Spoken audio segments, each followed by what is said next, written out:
ಯಾಕೆ ಭಯ ಪಡ್ತೀಯ? Why are you fear? ಗಾಳಿಯನ್ನ ಗದರಿಸಿದಾಯ್ತು. I have already rebuked the wind. ಗಾಳಿಯನ್ನ ಗದರಿಸಿದಾಯ್ತು. I have rebuked the wind already. shut up ಅಂತ ಹೇಳಿದಾಯ್ತು. I have already told shut up. ನೀನ್ ಸಮಾಧಾನ. Just be quiet.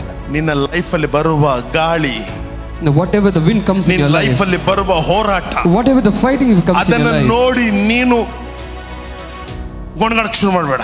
Don't just start murmuring, talking about it after seeing that. Problem ಅದೇ ನಮ್ದು. That's the problem of ಒಂದು us. ಗಾಳಿ ಬಂದ ತಕ್ಷಣ, when there is a strong wind, ಆ ಗಾಳಿ ಬಂದಾಗ ನೀನು ಯೋಚನೆ ಮಾಡಬೇಕು, 2000 years back when that wind comes you have to think, ದೇವರು ಎಲ್ಲವನ್ನು ಮಾಡಿ ಮುಗಿಸಿದ್ದಾನೆ. 2000 years my God has accomplished ದೇವರು ಎಲ್ಲವನ್ನು ಮಾಡಿ everything. ಮುಗಿಸಿದ್ದಾನೆ. My God has accomplished everything on the cross. ಅದನ್ನು ಹೇಳಿ ಅವರು ಅವತ್ತು ಅಲ್ಲಿ ಗಾಳಿಗೆ ಹೇಳಿದ್ರು, ನೀನು ಇವಾಗ ನಿನ್ನ ಮುಂದೆ ಬರೋ ಗಾಳಿ ಹೇಳಿ ನೀನು ಸಮಾಧಾನ ಪಡಿಸು. That day Jesus told to that wind, and now you have to tell to the winds it comes in your life.